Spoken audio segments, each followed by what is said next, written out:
Olá pessoal, sou Luzia Alves Castelo Branco do canal do YouTube Compromisso com Deus. Compartilho com vocês hoje mais uma linda mensagem de fé. Aleluia, glórias a Deus. Pessoal, essa linda palavra, ela está na Bíblia em Lucas 15, nos versos de número 11 ao número 32. É a famosa parábola do filho pródigo. Amém? Bom, a parábola do filho pródigo, ela nos mostra, nos apresenta, a vida de dois filhos. E um desses filhos, de repente, vira para o pai e diz: Pai, dê-me a parte da fazenda que eu estou indo embora.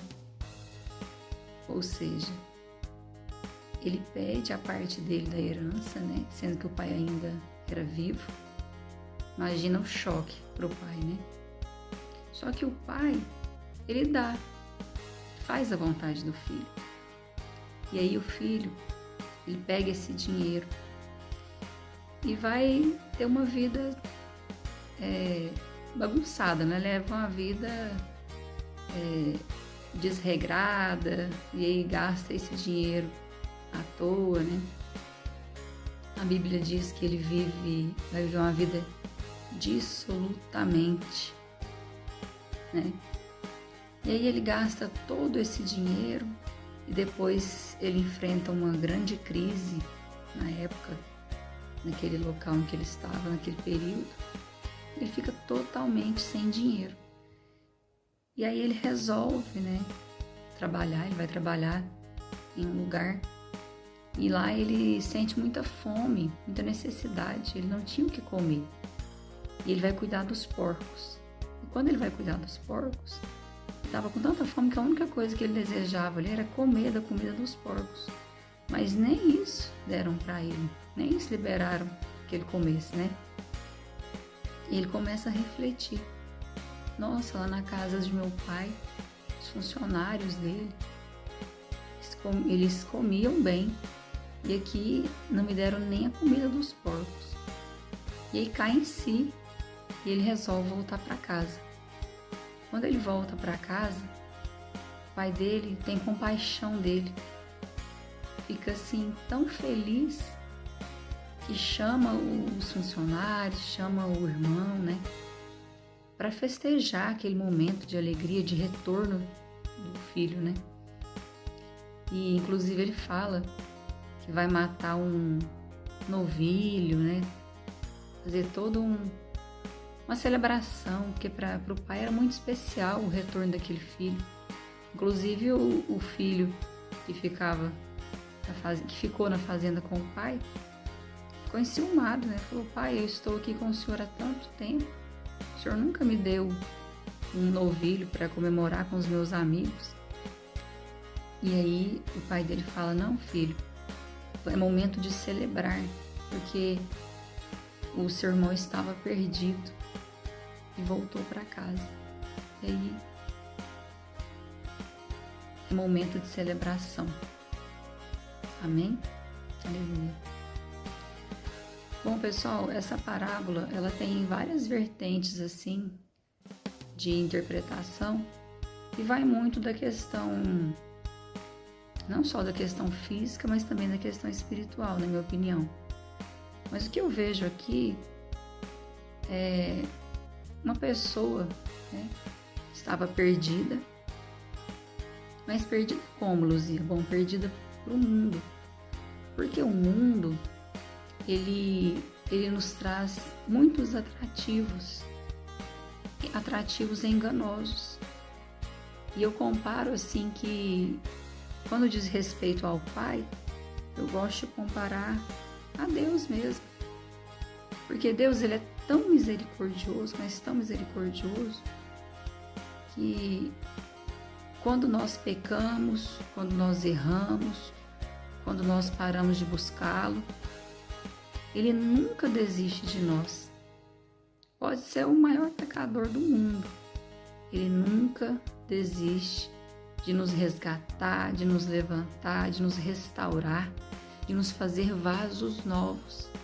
Ele sempre acredita que um dia a gente vai voltar para os braços dele. E quando a gente se arrepende, porque quando a gente peca, a gente se afasta de Deus. É por isso que o inimigo de nossas almas, ele luta tanto, ele nos oferece assim tantas atrações, né? Que o mundo nos possibilita, nos oferece, para que a gente se distraia com essas atrações e para que a gente se esqueça de Deus. Porque essa é a intenção, né, do inimigo das nossas almas. Ele veio para matar, para roubar e para destruir. Então, tudo que ele puder fazer para nos entreter, nos distrair e fazer com que a gente se esqueça de lembrar de Deus, fazer com que a gente peque e nos confunda, ele entra nas nossas mentes nos confundindo para que a gente pense que a gente está certo. Ah, não, mas se eu fizer isso aqui é só um pecadinho, essa atitude aqui não vai me distanciar de Deus, entendeu? Tipo assim, ele entra nas nossas mentes para que a gente faça o errado. E a Bíblia diz que a gente tem que fugir do pecado, a gente não tem que fugir do inimigo, a gente tem que fugir do pecado. Ou seja, a gente tem que começar a orar, a pedir a Deus visão espiritual. Por que visão espiritual? Porque a gente só enxerga o que está aos nossos olhos físicos, diante dos nossos olhos físicos.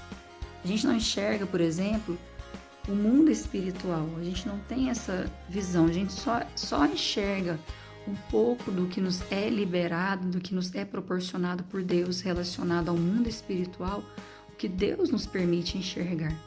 Então a gente tem que orar e pedir a Deus, Deus nos dá direção, por favor, abra os nossos olhos para que a gente tenha visão espiritual, para que a gente entenda, para que a gente saiba o que o Senhor tem para nós, o que o Senhor quer para nós. Não deixe que a gente se distraia com as coisas do mundo, porque assim como o filho, né, da parábola do filho pródigo, ele se distraiu com as coisas do mundo e ele se iludiu tanto achando que seria muito mais feliz lá fora, naquele mundo perdido, naquele mundo de perdições, de atrações, de coisas errôneas, né, de tentações ali. Ele se distraiu, ele se iludiu com aquilo ali. E assim mesmo somos nós, né, pecadores, porque todos nós somos pecadores. Mas nós temos condições, quando nós buscamos a Deus, nós temos condições. Deus, nós somos a imagem e semelhança de Deus, então Deus, ele nos dá a visão espiritual, ele nos direciona através do Espírito Santo. Então nós precisamos pedir o auxílio de Deus Pai, Deus Filho e do Espírito Santo, para que nos mostre o que é melhor para a gente, o que a gente tem que fazer para seguir o nosso caminho reto, para a gente viver do lado do Pai, para a gente ter sempre a presença de Deus. Porque Deus, ele está sempre presente em nossas vidas, ele não desiste de nós. Mas nós temos que lutar, nós temos que batalhar, porque se a gente busca a Deus, aquele que busca a Deus, ele se aproxima mais de Deus. E aquele que segue os caminhos retos, assim como está escrito no Salmo 128, bem-aventurado aquele que teme ao Senhor, né? Então a gente tem que temer ao Pai, a gente tem que seguir o caminho reto. Mas quando acontecer da gente pecar, da gente se distrair demais para o mundo, da gente se perder para o mundo, da gente esquecer de Deus, esquecer que Ele é o nosso Criador, esquecer que Ele é o nosso Pai, esquecer que Jesus Cristo é o Salvador do mundo.